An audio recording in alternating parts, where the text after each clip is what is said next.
So after my dad helped me get the extension unloaded, I got the box here to open up. There's the legs.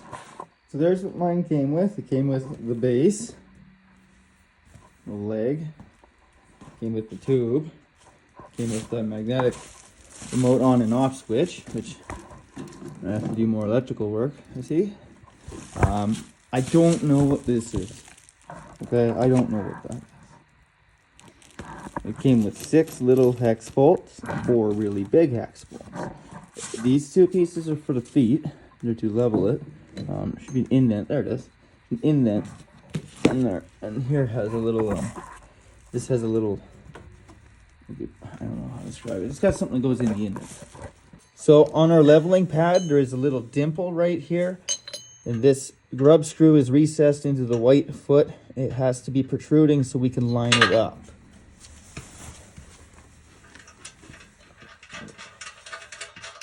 Do that by hand quick. Lift it up for a second. Okay. Just gotta make sure I can feel that it is protruding. And then, make sure I have my buddy lower it down while it's already in there. There we go.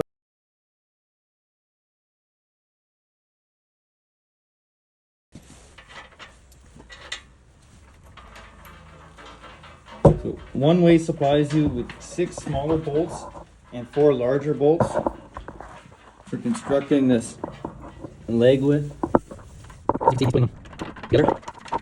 Just gonna finger tighten them for now. Looks like the above view. So it's gonna have a 3rd one there. And then we're going to adjust the height by loosening these 4 bolts here, putting our impact driver on the end of that and twisting it, which will raise the entire frame.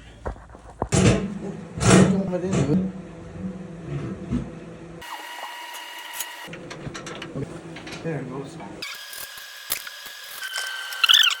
Now we have to align the tailstock with halfway between the bed extension and the lathe. So we're going to clamp it down, which should align the 2 parallel. So I talked to Oneway Manufacturing today, and that's what they suggest to do. They don't suggest using the supplied block. They actually don't even supply the block anymore. The goal is we want to get the tailstock to fit halfway between these 2. I'm going to try and do that. Perfect.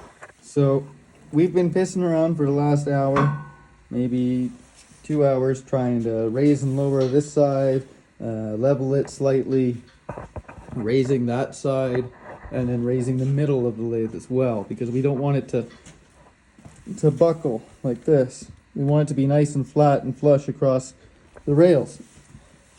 So right now we're having an alignment issue in here. See, it's almost right, but you can see about 1/8 of an inch showing on this side, and vice versa. It's within, you can see it really easily on this side, how that's out 1/8 on the other side. So this is inside and that is out.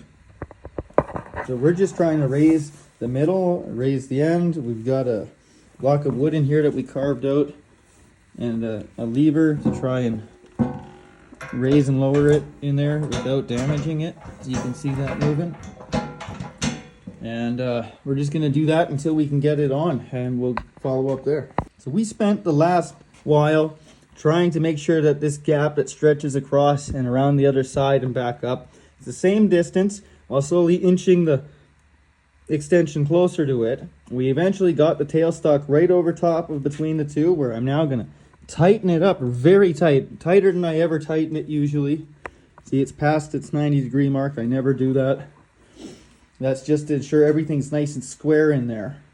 So the way we achieved this was by raising the actual height of the extension bed, raising the end of the lathe, which is now the middle of the lathe, as well as the far end to try and get it as coplanar as possible.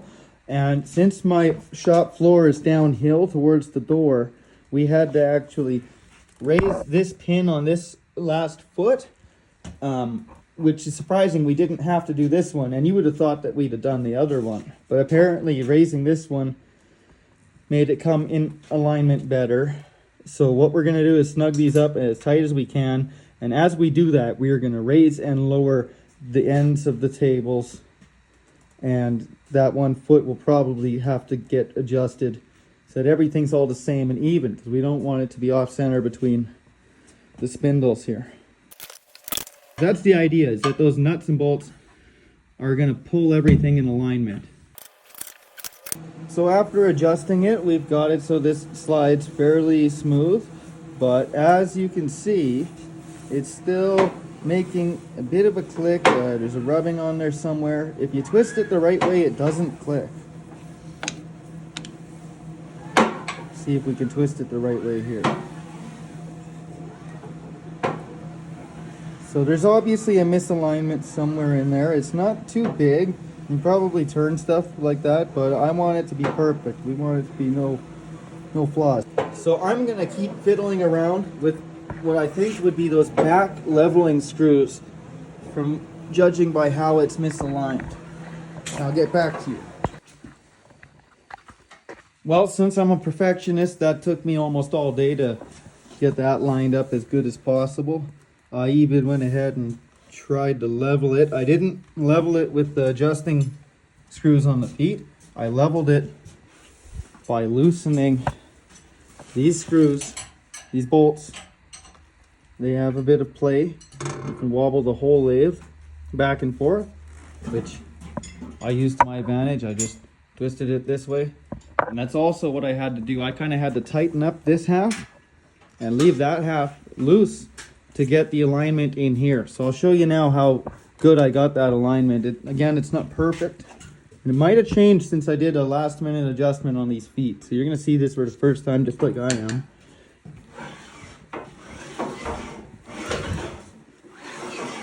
So that's what we want. No clicky clicky. Actually making this video, even though we're not professional video makers, because I can't find any on adding the extension to it. So anybody that wants to do this, hopefully we did all the hard stuff for you and this helps a lot. If not, well, I gotta upload something every week.